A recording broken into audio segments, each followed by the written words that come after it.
Before we begin, viewer discretion is strongly advised. The following is for educational and entertainment purposes only. This is the verbatim federal courtroom testimony of the Sean Diddy Combs trial as reported by Inner City Press. Cuba Gooding Jr. took the stand with a heavy sigh, his face weathered by the years of scandal court appearances and tarnished headlines. The courtroom murmured as the Oscar winner adjusted the microphone, glanced down at his hands, and tried to steady them. It was his first time speaking publicly under oath about his ties to Sean Diddy Combs and about the night his own name was dragged into one of the most explosive scandals in entertainment history. Cuba Gooding Jr. took the stand with a heavy sigh, his face weathered by the years of scandal court appearances and tarnished headlines. The courtroom murmured as the Oscar winner adjusted the microphone, glanced down at his hands, and tried to steady them. It was his first time speaking publicly under oath about his ties to Sean Diddy Combs and about the night his own name was dragged into one of the most explosive scandals in entertainment history.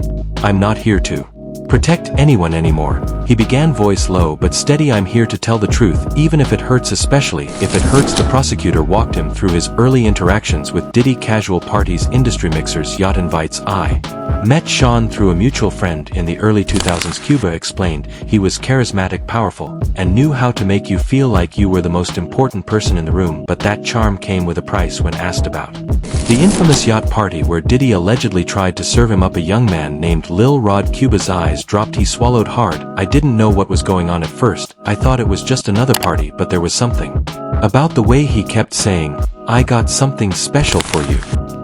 It felt off." He paused. "I remember Lil Rod being there, real quiet, just watching everything. Diddy told him to sit next to me, told him to relax. I tried to make small talk, but he looked scared. He didn't belong there. Not like that." Cuba's voice cracked slightly. "I didn't do anything. I didn't touch him. I never touched him. I swear to God." He raised his hand and looked directly at the jury. "Whatever did he was planning. I didn't play that game, but he wanted me to. He set it up like that." The courtroom was silent. The prosecutor nodded, then asked, "Did you feel trapped?" Cuba blinked hard, his voice now shaking. "Yes, God, yes. You don't say no to Sean Combs. He had people eyes. He'd remind you without saying a word.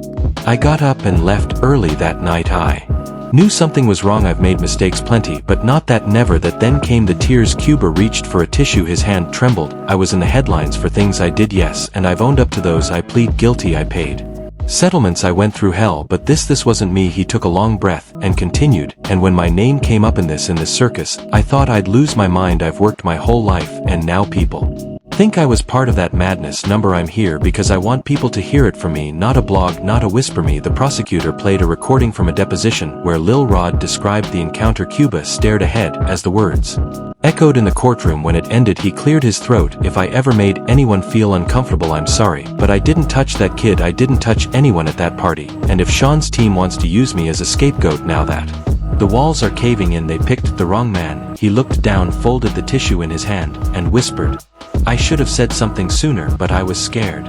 The prosecutor let that sit before moving on. Cuba was then asked about his broader relationship with Diddy, what he'd seen, what he suspected, and the answers would only get darker from there. He began describing the parties. "It started like anything else in Hollywood, red carpet, champagne, networking, but then the invitations changed. Diddy started throwing these exclusive things not even your agent could get you in unless you had the right face or name." Cuba shifted in his seat. "I remember one time at his mansion in Miami, everyone had to give up their phones at the door. That wasn't unusual, but then they handed out robes. Said it was a spa themed, but once you were inside it was like walking into another world." He paused again, wiping his face. "People think I'm saying this now to save myself. I'm not. I've already fallen. This isn't about redemption. This is about putting a stop to what's still going on." There was a beat of silence before the prosecutor leaned in. "Did you ever see someone being hurt?" Cuba looked down. "I heard screams. I heard crying. I saw women rushed out through back doors, but I didn't see anyone physically hurt, not with my eyes.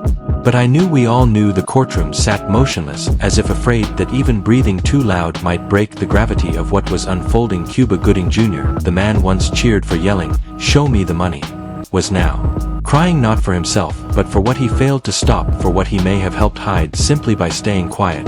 And now the world was finally listening. He leaned forward slowly and dabbed his eyes with a new tissue, voice hoarse. "There were certain people who never came back to those parties, women mostly. I used to think they just didn't have fun, or it was too wild. Now I know they were probably warned, threatened." Silence. The prosecutor turned to him again, this time Changing tone. Why speak now, Mr. Gooding? Why here? Cuba hesitated. Because I have a son, and because I know what happens when you don't say anything. Silence doesn't protect anyone, it only makes the monsters bolder. He described how in the years after his own scandals people started avoiding him. Calls dried up, projects vanished, some friends went radio silent, but not Sean. Sean still called, still invited me, and that made me wonder why. He looked up at the jury because he knew I'd been dragged through the mud, because he thought I'd protect him now like I owed him. A new exhibit was introduced. A photo from a 2013 trip to the Bahamas. Cuba is seated next to Diddy. In the background, a group of barely clothed guests and blurred out faces.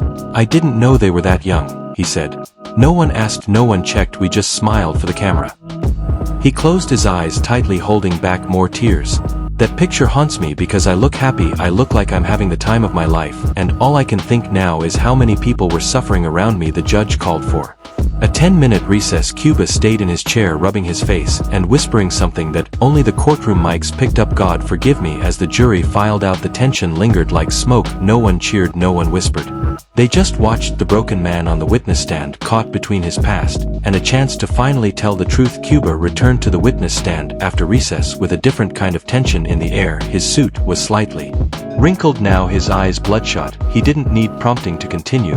He leaned into the mic like he'd been holding this in for years. There's one thing I've never said publicly, he began, his voice low and shaking. One night at Diddy's house in LA, something happened that I couldn't unsee. He wiped his eyes before the tears even came. It was one of those parties, the kind where nothing felt real, where everyone had to sign NDAs before walking in, where people the corner. I saw a security guard slamming a door shut fast like he didn't want anyone to see inside. Cuba's voice cracked. I asked him what was going on. He just looked at me and said, "This room's off limits, Mr. Gooding." He stared forward as if he were back in that hallway. I walked away. I didn't say a word to anyone, and that's what haunts me the most. I could have stopped something, I could have asked questions, but I just didn't. The prosecutor remained quiet, letting the moment breathe. When the lawsuits came out, when the stories started breaking, I saw some of those same girls, different names, same eyes, same fear. I could have spoken up then, but I thought who'd believe me? I was already kneed in my own mess. I thought if I opened my mouth they'd say I was doing it to save face. Cuba took a long breath and let the silence carry the weight of his words.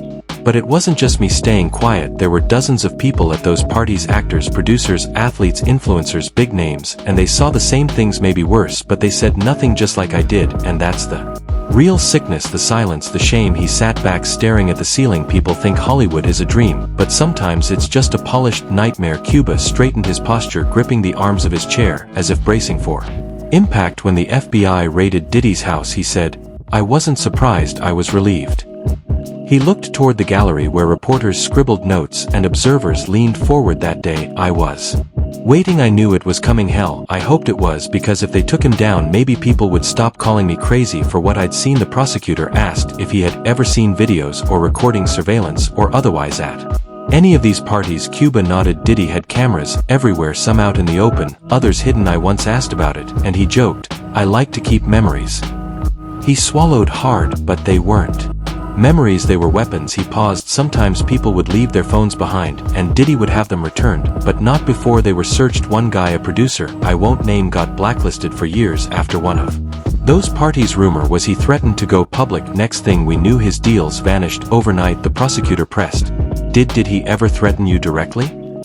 Cuba blinked, then slowly nodded. Not in so many words, but he once pulled me aside at a brunch out of nowhere and said, we're both survivors, man, we've both seen too much, and people like us, we got to stick together. He let out a bitter laugh. It sounded like support, but it felt like a warning. Cuba then leaned forward, visibly emotional. The moment my name came up in this case, I knew I'd be dragged through the mud all over again. I knew they'd say I was just deflecting from my past, but I'm not deflecting, I'm owning it. He held up his hand, tears beginning to roll down his cheeks. I messed up, I hurt people, I touched someone without their permission, and I plead guilty. I served time, I paid settlements, I did the work, and I still carry that shame. But what I'm talking about now, this goes beyond me. This is a system, a sickness, a machine that feeds on silence and thrives on fear. The mood shifted as the prosecutor displayed a series of photos, events, galas, red carpets, where Cuba appeared beside Diddy, smiling, laughing. Do you remember this night? The prosecutor asked, pointing to a photo from 2014. Cuba nodded. Yeah, that was the BET afterparty in Atlanta, the one with the basement club. What happened that night? Cuba hesitated. There was a girl, looked barely legal, maybe not even that she was dancing on a table. Diddy clapped his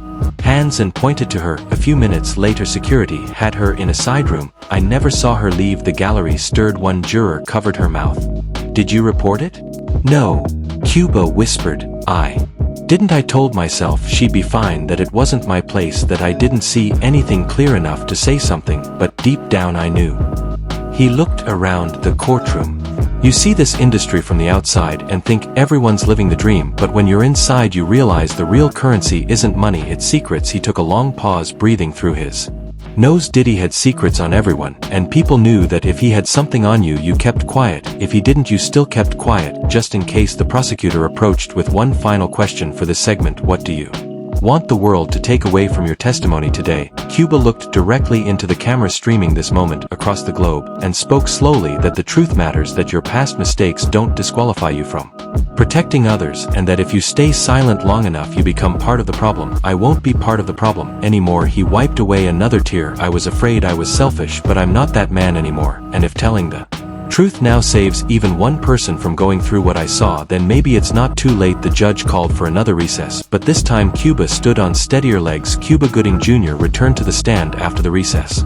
His shoulders heavier but his voice more resolute. He didn't wait for a question this time. I have to speak on this next part, he said, gripping the edges of the witness stand, because I saw things that night I can't unsee, and I can't keep acting like I didn't. The prosecutor nodded for him to proceed. Cuba took a breath, then dove back into the timeline of his encounters with Diddy, particularly one weekend retreat in the Hollywood Hills. It was supposed to be a celebration for someone's birthday. Diddy flew a bunch of us in, no press, no phones, all the usual protocols, but something changed that weekend. There was this weird energy, not excitement, tension, like everyone was waiting for the main event. He wiped his mouth, then his brow. I kept asking what we were really there for, and everyone kept brushing it off. Then around midnight the house staff started handing out masks, literally masks, black and gold ones. They told us it was a themed party. I thought, okay, maybe it's just theatrics. But when I walked into the back wing of the house, it was something else. His voice cracked again. There were people lined up like cattlemen, and women, some barely dressed, and Sean Diddy was in the middle of it, all like a king, overseeing a ritual. It was quiet, eerie. I turned to leave. I didn't want any part of that, but I made the mistake of looking too long. Cuba said. One of Did's security men cornered him near the hallway. He got close, said, "You didn't see anything, Gooding? That's the rule. You want to keep working, right?" I nodded. That's all I could do. I wasn't brave back then. The court was silent, stunned. Cuba looked down. I've been silent for too long, and I know some people are going to say, I'm just doing this now to clean up my image or sell a movie. But I don't care if my testimony helps stop even one person from getting hurt like that. Then it's worth every headline, every insult, every backlash. Then he dropped a detail that froze the courtroom. I saw people there that night that are now publicly distancing themselves from Sean. Celebrities, executives, people with families and empires, they all looked the other way, and now they're saying they knew nothing. That's the lie that hurts most.